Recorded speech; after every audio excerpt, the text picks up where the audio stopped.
All right, welcome back to Right on the Money, providing you and your family the necessary information you need to make informed financial decisions. Now again, just in case you're joining us, our guest today, Larry Lerner, owner and operator of Artist Business Management Group in Los Angeles. And we've been talking about a variety of topics, but we're going to move into a section now. We're going to talk about something that just about any worker has, very few people know they have, and it's something that you love. Larry, why do you love life insurance? I'm pretty passionate about life insurance. In fact, I actually like everything about life insurance except for the people that sell it. Those guys are something. You know, with all of our clients coming in the office, I'm amazed when I do the financial checkup, and one of the questions I ask is, do you have life insurance? Oh yeah, I've got some of that. Do you have permanent insurance or do you have term insurance? I don't know. You don't know. They don't know. They bought it. They're paying for it, but they don't know what they have. So you say, well, okay, let's try to pull this apart a little bit. Does it build cash value? I don't know. Well, can you borrow from it? Well, no, they didn't say. Well, does it end at a certain point in time, like 20 year or 30 year? Yeah. I don't know. The guy didn't tell me. Is this just a lack of education, or how do people not know what they're paying for? I think it's the quality of the salespeople, and it makes me angry. So I'm sitting there trying to extract information to do a whole financial checkup on a client. And they are paying for something, they have purchased something, and they don't know what they own. They don't know what it's going to do for you. They don't even know the benefits of what they own, or if it has any benefits. So then I have to say, okay, bring me your policy. Sure. Let me see it. Oh, if you don't have your policy, let me just see a recent bill, and we'll call the insurance company and find out what the heck you have. And then I explain it to them like they're a 3-year-old. Okay, I don't want to insult anybody, but you have to basically take people to an area of explaining and educating them on what they own. So I actually have developed a great way of explaining life insurance, and I want to take you through that. I'm excited to see this. Okay, fine. Very excited. And I've been a guest on your show many times, and you're a pretty smart guy. It's very difficult to surprise you and to show you something that you haven't seen before, but I think I may have you this time. I like it. I am excited to see it. All right, you ready? I am. Okay. Let's assume that out in California we have tract housing. Do you have that here in Kansas? I don't, not necessarily. Tract housing basically means that the builder builds every single house identical. And yes, we do. Yeah. Yes, we do. And if you're not careful one night, you can actually show up at the wrong house. So let's assume that you and I are looking. I'm going to show you this whole thing, but basically what I've said to you is that most people do not understand insurance and they don't know what they have purchased. Okay. Now let's assume that you and I are going to look at these two houses side by side. Okay. You're going to rent the house and I'm going to buy the house. Same houses. Same exact house, same exact price. You're going to be a renter. I'm going to be a buyer. Okay. Okay. If you rent the house, you have a low initial cost, don't you? That is correct. Okay. But over time, the cost is going to go up. The landlord is going to raise your rent every year or maybe every year. Okay. Absolutely, yes. Okay, great. How much equity are you going to build? Not a Zero, dime. not a dime. Nope. And what happens at the end of the lease? It ends. You're done. Yeah. You got to move. You're out. Yep. Okay? I'm going to buy the house next door. All right, let's see what's going on at your house. Okay. I have a higher initial cost. It costs more money to get into that. Sure. Okay? The cost is level. Let's assume I'm going to take the 30-year fixed mortgage. My payment is going to be the same every month while your rent is going up. True. Okay? But I'm going to be better off than you. Now, I'm going to build equity. Okay. I'm going to have a pot of gold and have cash. Okay? And if sold properly, this thing is never going to end. I'm going to own my house. I'm going to live there forever while you're looking for a new place to live. I think I want to buy a house. Okay, fine. Guess what I just showed you? I showed you, if you look at this and you look at the 4 characteristics of renting a house and buying a house, I just showed you term insurance and permanent insurance. Does that blow you away a little bit? It does blow me away. I like that. I like that. Did I get you this time? Yeah, actually, you did. You did. I thought we were talking tract houses, and we're talking about life insurance. All right, good. I love it. And I understand Just to what you review, said. term insurance is cheap. The price goes up. The older you get, the more it costs. And by the way, at a certain point, you can't even buy this stuff. Because why?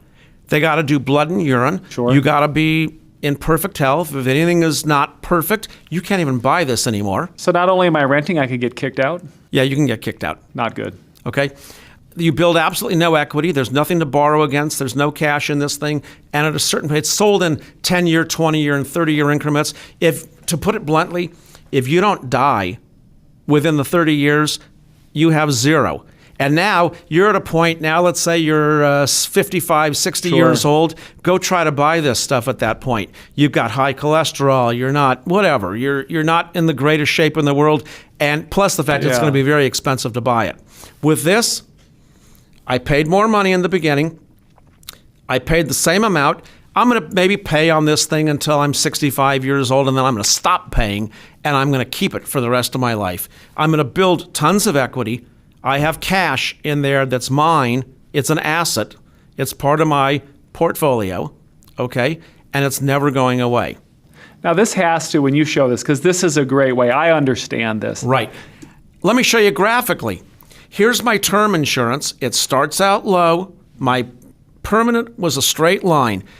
Eventually, look at the red circle there. The term insurance costs more than the permanent insurance after you get to a certain age. It looks like a jet taking off. Right. Yeah. What have I been saying to you every time I've been a guest on your show? Start young. Yeah. It pays to start young. Now, to further explain what happens here, I want to take you through something else. Taxes, my favorite subject since I'm an accountant by trade. I know that when I retire, I'm going to have different buckets of money. I'm going to have a taxable bucket of money. My taxables, I can have either capital gains treatment or ordinary income treatment. Ordinary income is my wages, my IRA, my 401k, and my Social Security will also be in there. Okay, that's ordinary. For capital gains, I'm going to have stocks, mutual funds, and my real estate. Okay? That's what I'm paying taxes on. Now let's look at the tax-free bucket. I only know of 3 places that I can get tax-free income. I can buy munis. I can buy a Roth IRA, which, by the way, I love Roths, but after a certain income level, you're locked out of a Roth. Correct, yeah. Or I can buy life insurance, which is completely and totally tax-free. Going back to something here, I don't know if the news gets out to Kansas from L.A. Every now and then. Okay. But we had a city, it was a suburb of Los Angeles called Bell, where people put money into munis, and all of the officials stole all the money, and all the municipal bonds were worth zero. Yeah. They're not as safe. They're only as good as what's behind it, Yeah. which could be pretty weak. Yeah. So I don't trust munis. The Roth, as I said, I get locked out of if I get lucky and I make a lot of money, but I love the life insurance. I'm starting to see why. This is, Yeah. I'm liking what I'm seeing here. Yeah, and by the way, when you retire, how important is tax-free income when you retire versus taxable income? I've got to think that it has got to be very high on the priority list. Very high. There's misinformation out there about retirement. Everybody thinks that, well, I'm going to put all of my money into my 401k and my IRA because I'll be taxed at a much lower rate in retirement. Is that true? Depends. Okay, let me give you one prime example of it. You get this wonderful gift in your old age. You have paid off your 30-year mortgage. You have just lost the number one tax write-off. So now you're back to not even itemizing deductions. You're taking a standard deduction. You have zero tax write-offs, but you've got a bucket full of money coming in from your IRA and 401k, and you're actually paying more taxes in retirement than you did when you were working. So I could be in a Bad planning. situation. I could be in a situation where I'm retired, and I'm now paying more in taxes. You're getting killed in taxes in retirement. That's, I had an old college professor that said, if you want to be a popular accountant, if you want everybody to love you, the word defer should be in your vocabulary every single day. Nobody wants to pay taxes now. They want to pay taxes later. Well, he was wrong, because you pay more taxes in retirement. Okay, that's why people love the Roth. Because why? You can accumulate money and you never pay taxes on that money. That's a good thing. Okay. And remember, earlier we talked about, what my grandmother said, don't put all your eggs in one basket. You want to mix this up. Absolutely. And you don't want it all in one spot. Okay, let me show you something else that's interesting about money. I'll teach you something about money. I think there's 4 different kinds of money. There's free money. That's a gift. Who's going to turn down free money? Not me. That's a great Right. a great money. By the way, free money is actually even a 401k match. Mm-hmm. That's a gift. Never turn down a gift. I like that. The next best money is tax-free money, money that we're never going to pay taxes on. Okay? Then there's tax-deferred money. That's my 401k and my IRA. I'm going to pay taxes on it later. Mm-hmm. And then, of course, there's taxable money, which is your salary that you pay taxes on. Okay? So if I can get a lot of this tax-free money, I'm going to be a lot happier. Okay? To show you in a graph, here's how it looks. Let's look at the tax-deferred money. This little red part here is actually our contribution. Wow. And then the white part here is all of the growth that happened over all the years. And when I retire, this is going to be 100% taxable. The tax-free money there's the red part, is my contribution. There's all my growth. I'm never going to pay a dime in tax. I think I want to be over here. Okay, let me take you into a little trap that I always set for my clients. Before I show them this, I say, Dennis, when you retire, would you rather have $5 million or would you rather have $4 million? Every client says, I want $5 million. And then I say, okay, $5 million taxable or $4 million tax-free? I like that tax-free. Okay, $5 million taxable is about $2.5 million net. What's $4 million tax-free? $4 million. $4 million. You want to change? Yeah, people want to change their mind on that one. Absolutely. Okay. Now, people now, if we're talking about life insurance, people say, how much do I need? What should I buy? I didn't come up with this, but it's through a lot of research. People say 7 to 10 times your earnings would be adequate. Okay. How do you feel about that one? That would be a nice number. It doesn't seem as big as maybe I would have thought that the recommendation should be. I thought so too. Yeah. But this is what national average is. Okay, let me show you how a life insurance policy actually works. The artwork isn't, well, he's kind of funny looking. Actually, that's probably what you and I looked like when we were much younger. Probably. Full head of hair and... Exactly. All right, so the guy comes in, he's our client. He is going to pay money into this life insurance policy, and yes, some fees come out of it. Sure. Now, he has to put in the minimum amount that the company requires to keep the life insurance going, because that's the death benefit cost. Okay. But Section 101A of the IRS code says that there's a maximum amount that we can fund into this life insurance policy, and that's why I've drawn that bigger square. So that's the maximum amount of money that we can fund into this policy and get the tax-free treatment. So we can put in more than is necessary to take advantage of the tax-free. Is that what you just said? Yes. And that's how we make money, and that's how we convert taxable money into non-taxable money. I think I'm starting to fall in love with life insurance. That's why I love this so much. Yeah. Now, let me show you an example, okay? And I'm going to call upon you for this because you're a pretty smart guy. Let's take a 40-year-old male, and let's say that he's in good health. So he's going to get preferred treatment on this. His blood and urine are going to come out great. Okay.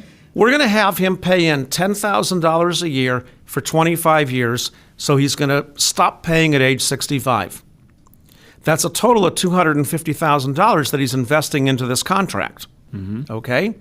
Now, at age 70, he's going to start taking what's called policy loans, and he's going to pay 0 taxes on that money. And he can do this from age 70 until age 90. and I had asked you to come up with the numbers for me. What did you come up with? I was going to pretend like I knew it off the top of my head, but yes, I did look that up. I did the research what did you come on up it. with? Well, based upon today's projections and the prevailing rates and with different carriers and such, the number comes out to be a little bit above $84,600 Per year, every year. per year, every year, starting And at I age pay no 70. taxes on that money. That is correct. Okay, if my math serves me right, and am I going to get back all of my premiums of $250,000 before my 73rd birthday? If my math is correct, that is correct. How do we? This is fantastic. It's too good to be true. It seems like it. And people always ask me, they say, how can this possibly be true? Well, there was a guy by the name of Albert Einstein. Remember him? I do. Okay, Albert Einstein said that compound interest was the eighth wonder of the world. That's fantastic. Okay, this is the power of long-term compounded growth. That's how they do it. And now you say, well, wait, we're going to pay zero taxes on it? That's a wonderful thing. Yeah. Life insurance is the only mechanism I know to turn pennies into dollars. This is the way to go, and I absolutely love it, as long as people understand what they're buying, okay? And it's given this unique tax structure that's given exclusively to life insurance. The IRS code is 101. Mm-hmm. It allows for life insurance to compound your growth and for it to be non-taxable. Now, people say to me, will this ever change? Will the government ever take this away?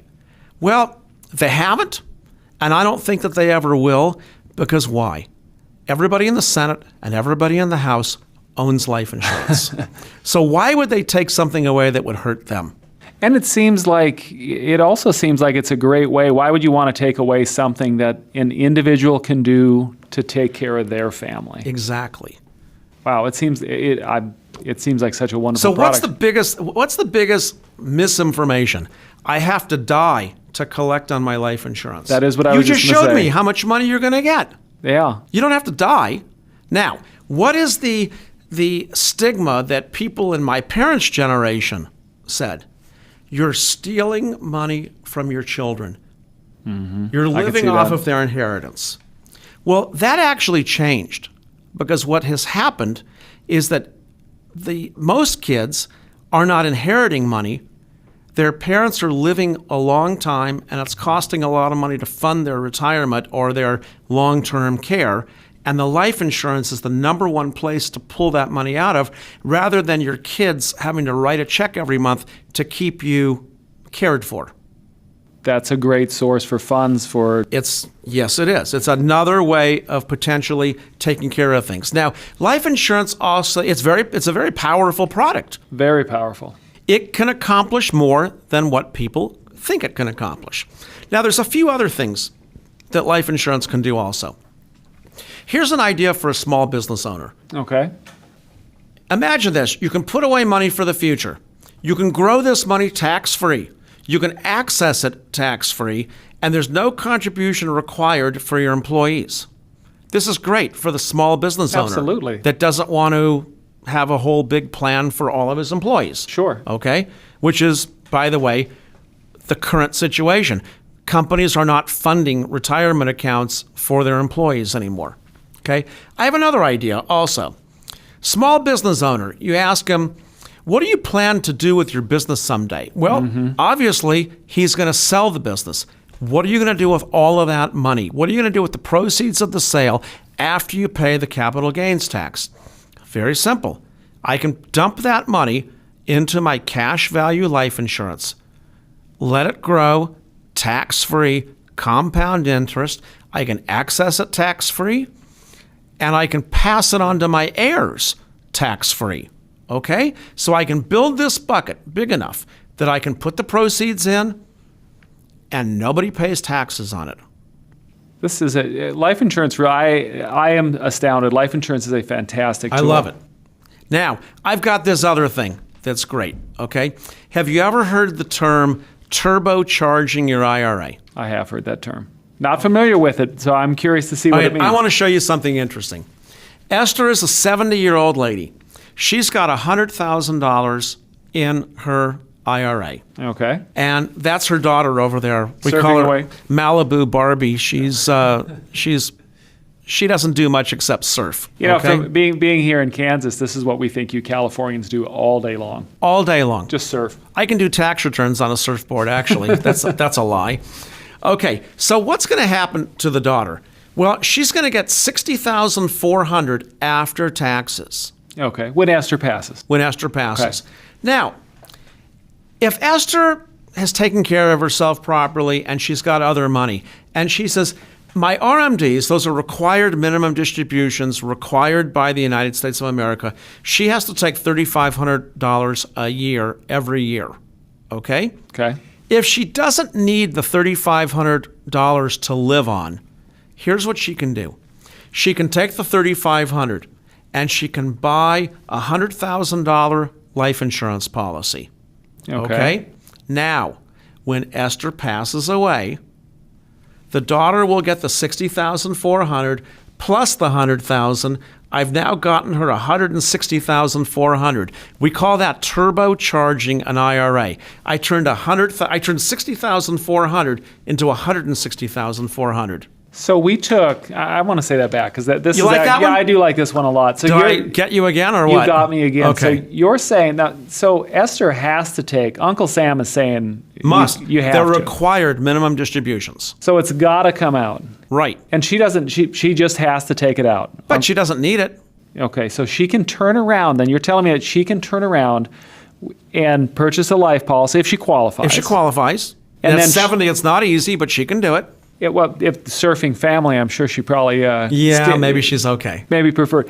But so she can turn around with that, buy a life insurance policy, and then send that on to her daughter or granddaughter. Right. Or that's fantastic. And by the way, that's, again, the $100,000 is tax-free. The IRA turned into $60,400. Doesn't this further demonstrate what taxes do It really does. in retirement?